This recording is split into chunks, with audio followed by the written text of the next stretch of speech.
Hello and welcome to another Raggy's Beers, Wines and Spirits video. Today I'm going to be reviewing a lager. I've not done a lager for a while, to be fair.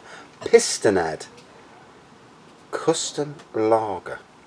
4.6%, so, you know, good strength.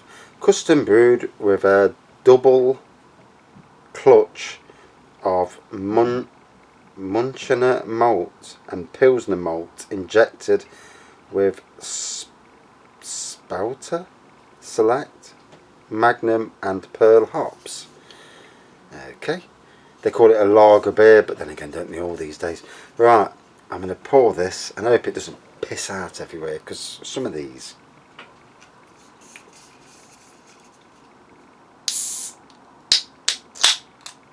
oh, that's alright.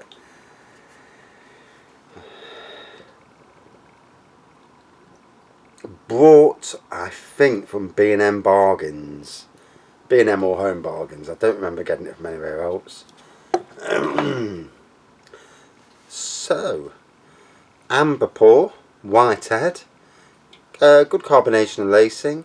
Very, looks very similar to a review I've just done. I've just reviewed Kiwi Fleet, which is a pale ale from Titanic Brewery. It looks very similar on the nose. Like most lagers, hay, grass, that sort of thing on the nose. Yeast.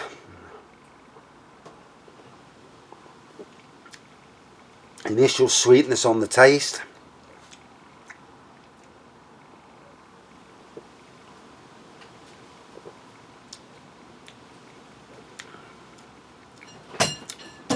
Yes. To me, I know it's a craft lager, because you know all these now that come in these cans, custom lagers, craft lagers. To me, very similar to a lot of other lagers out there, which isn't. It's not a bad thing, I suppose. It's a bit smoother than the normal, you know, your Carlings and all them.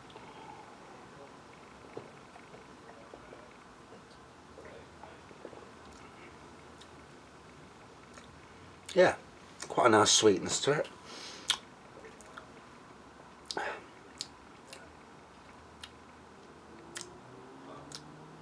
Retail, I think it retailed for about £1.20, £1.30.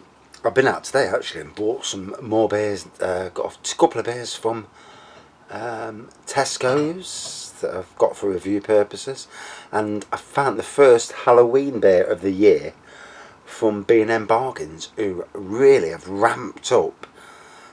Their normal beer area is sadly disappointing at the moment, for me anyway, being a fan of beers, is that they seem to be having the same beers all the time. I mean, there are some brilliant beers amongst them beers. Old Roger from Marston's, King Goblin, Station Porter, I can't remember the bloody name of the rest of it, but it's a fantastic beer. And they've got a good range of beers, but they don't seem to be getting in the random beers. I mean, I've just picked up the first Halloween beer of the year that I've seen, which is good, because we are approaching Halloween. You know, there should be beers out pretty soon now, especially at Aldi. Dunkelfester is their like flagship Halloween beer, and I will be doing a good trawl of the shops over the next few weeks, hoping to pick up some Halloween and especially Christmas beers as well. You know, it's what it's all about, isn't it?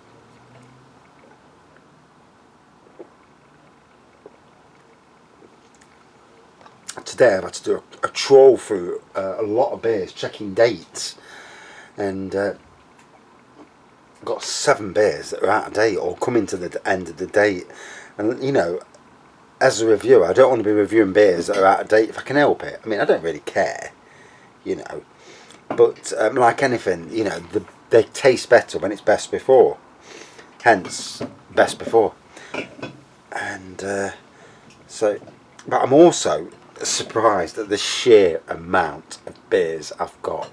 I thought that I'd only got so many, and then I looked in another drawer and there's another 50 beers in the drawer that I forgot about, and luckily they're all in date.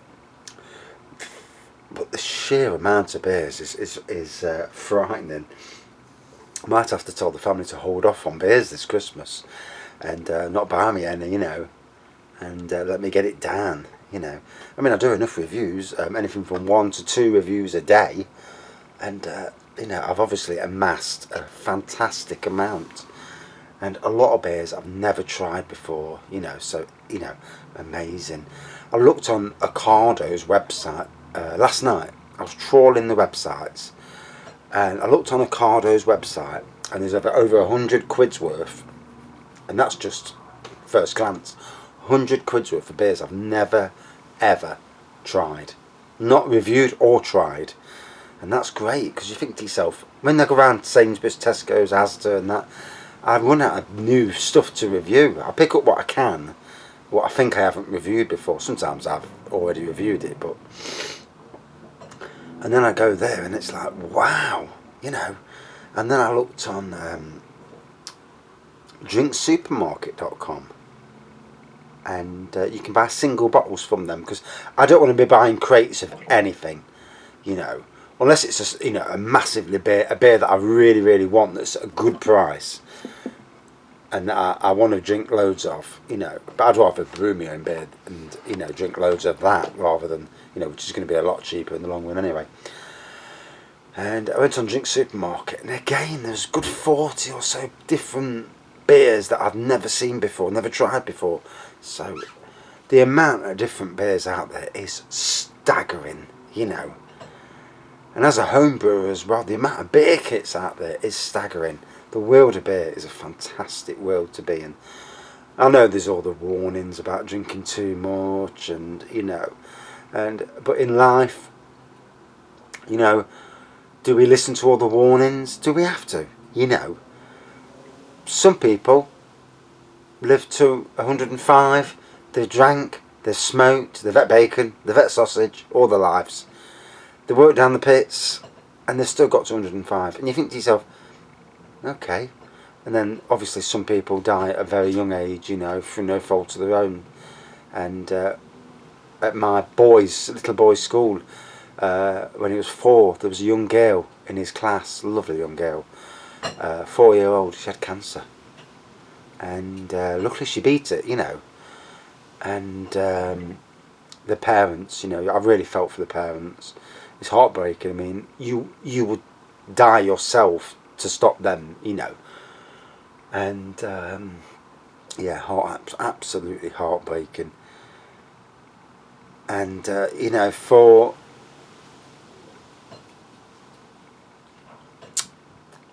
trying to get the words out.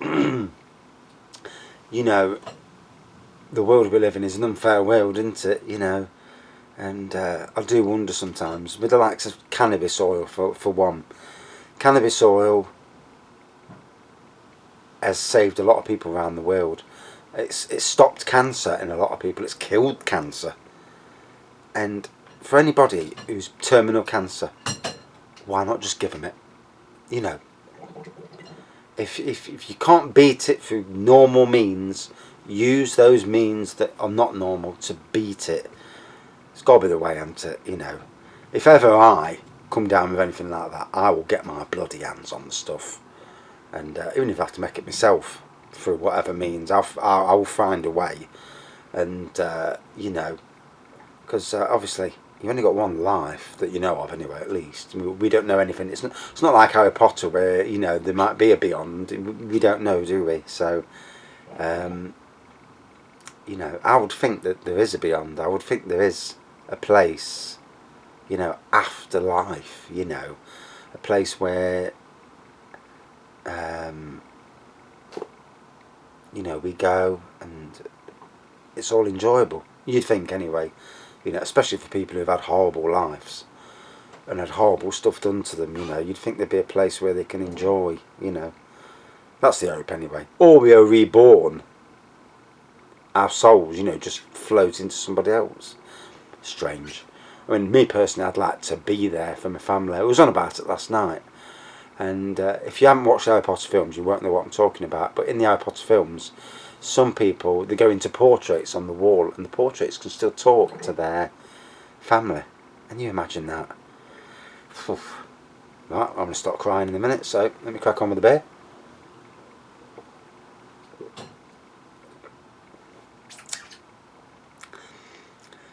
So for me, a smoother version of lager than the majority of lagers out there, than your world lagers and your premium lagers, and I'm talking anything from Carling, Foster, Stella's, Bud, and then, you know, whilst it's slightly smoother, it doesn't represent for me anything newer than, it's a slightly smoother version than the norm. And you know, if I was on a budget and I just wanted to drink something, I'd just go for Foster's, because you get Foster's 15 cans for, I don't know, 7 or 8 quid. This is £1 a can, the smaller cans. And you know, I mean, it's nice to try new lagers, but they've got to offer something more. This to me, pretty much standard fare. Some people may get more out of it than I do, but I'll tell it as it is, you know.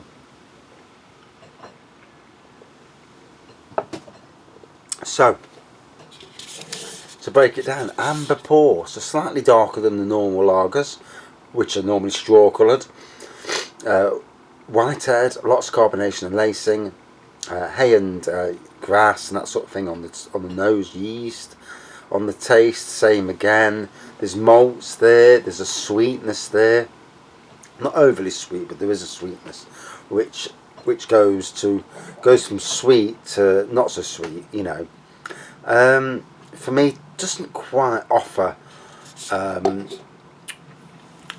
anything new to the lager genre or the Pilsner genre.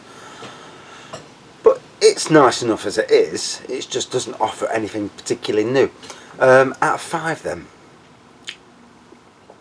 I'm going to give it